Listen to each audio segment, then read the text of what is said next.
Здравейте на всички! Днес много се радвам, че най-накрая виждам Наско на живо.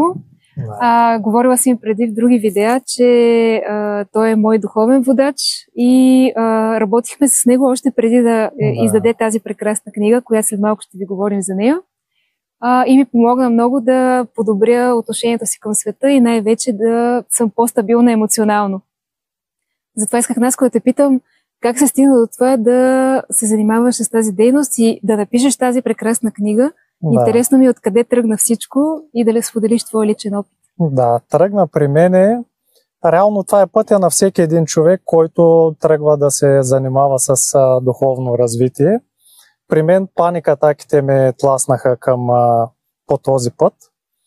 Още 2004 година, тогава нямаше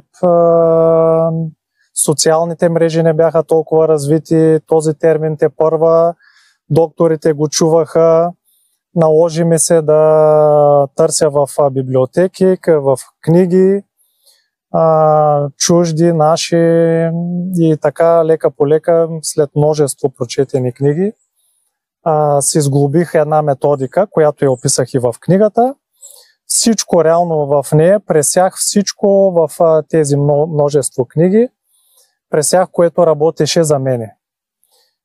От което видях аз полза. Накрая го сглобих в една методика, наречена техника за ментално репрограмиране.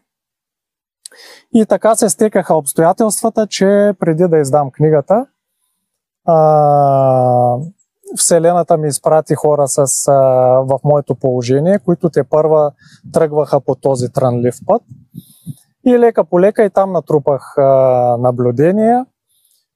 Обогатих още опита си с странична гледна точка, не само субективно наблюдение, а и обективно. И разработих още в пълнота техниката за ментално репрограмиране. И реално в нея и в книгата споделям опита си, с който реално успях и методиката, и техниката да успея да се измъкна от паникатаките, без нуждата от някакви медикаменти за психиката, както сега е нашумяло като алтернатива за борбата с паникатаките. Или тук им разяснявам на хората с чисто холистичен подход как могат да овладеят паникатаките и да стигнат до състоянието, в което и аз съм стигнал в момента, да ги гледам като благословия, а не като проклятие в живота си. Много ти благодаря за това, което сподели. Според мен е най-ценно, че ти си човек, който е минал през това и може да дадеш личния си опит. Интересно ми беше какво мислиш, дали всичко е само на емоционално ниво, защото в момента, за съжаление, паникатаките и тревожността, за съжаление, е много масово. Дали това е наистина само от емоциите на хора и всичко е на ментално ниво, или можем да видим и някаква връзка с начина на живот и съвременната храна? Да, определено има много с начина ни на живот. Аз сравнявам, правя паралел с миналото. Защо в миналото е нямало паникатаки и защо даже и в книгата го описвам. Защо сега са толкова нашумели. Единия паралел е, където правя, че преди сме страдали от липсата на информация, сега страдаме от излишъка от информация. Сега всяко нещо може да прочетеш в интернет, изкуствен интелект, Google и така нататък. Обаче имаме човечеството като цяло страда от голям потоп от информация, който ума ни, той е с определен фиксиран обем и когато започне вече обема му да се изчерпва от ненужна информация, той започва като компютъра да му върти кръгчето. Знаете, забива. Да, забива и Вселената по този начин иска да ни предупреди, че нашия компютър има спешна нужда или от рестарт, или от някаква нова стратегия, или от почистване най-вече. Да. А другото, където правя паралела с храната. Примерно преди 30, 40, 50 години и 100 години назад, храната в себе си е съдържала, т.е. тя е била определен обем, в който има определено качество. Т.е. обема и качеството е било в едно. ти вземаш определена храна, вътре има обем и качество. Сега обаче с течение на времето сме стигнали до момент, в който човечеството сме извлекли по някакъв начин съдържанието, ценните неща от храната и ти отиваш в магазина, избор на пръв поглед голям, хиляди неща, рафтовете отрупани, обаче това се оказва, че е само обем. Пазаруваш пълни колички, а съдържанието реално трябва да го търсиш на друго място, някъде извън магазина. Трябва да си го набавиш по друг начин извън магазина. Или реално сега имаме обем и съдържание в две различни неща, в два различни продукта. Преди са били в едно, сега са в две различни неща. И тук вече идва ролята на осъзнатия човек да знае това нещо, знаейки това нещо, да знам, че като се храня, приемам обема, това е едно на ръка, но и трябва да съм осъзнат къде мога да намеря вече ценните съставки, минерали, витамини, ензими и така нататък. Там аминокиселини и всички други ценни съставки, които реално са извлечени, нарочно или не, тук няма да влизам в детайли и в дълбочина, от магазините, от веригите и така нататък. Затова е много важно в такива случаи или когато страдаме от някакви дефицити, недостиг на вещества или някакви заболявания, да си направим сметката чрез изследвания, да видим къде имаме дефицит и да си намерим правилните добавки, които съдържат тези елементи и това като съзнателен избор да ги намерим в такива комбинации, където са максимално безвредни и щадящи за нашите тела.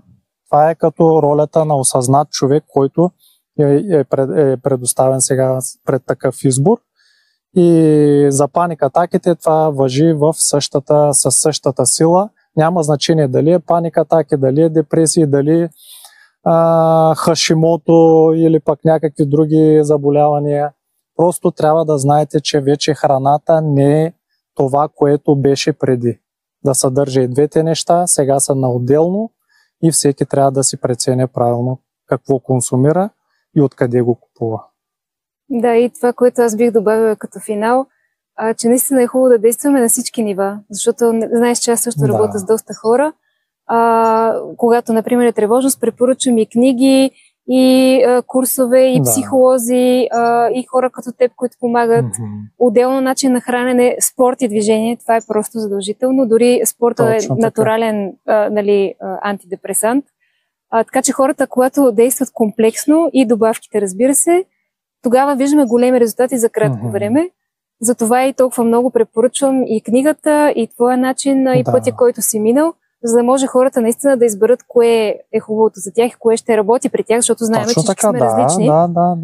Така че нека хората, които имат такива състояния, както ти казвам, тук не говорим само за тревожност, за всякакви състояния, да действат комплексно и най-вече промяна на мисленето, защото аз вече с моя личен опит, също съм била изключително негативна, виждам огромна промяна в целия ми живот, когато аз промених, и продължавам да променям, разбира се, защото това е един дълъг процес, докато сме живи. Нагласата ти виждам промяната в живота.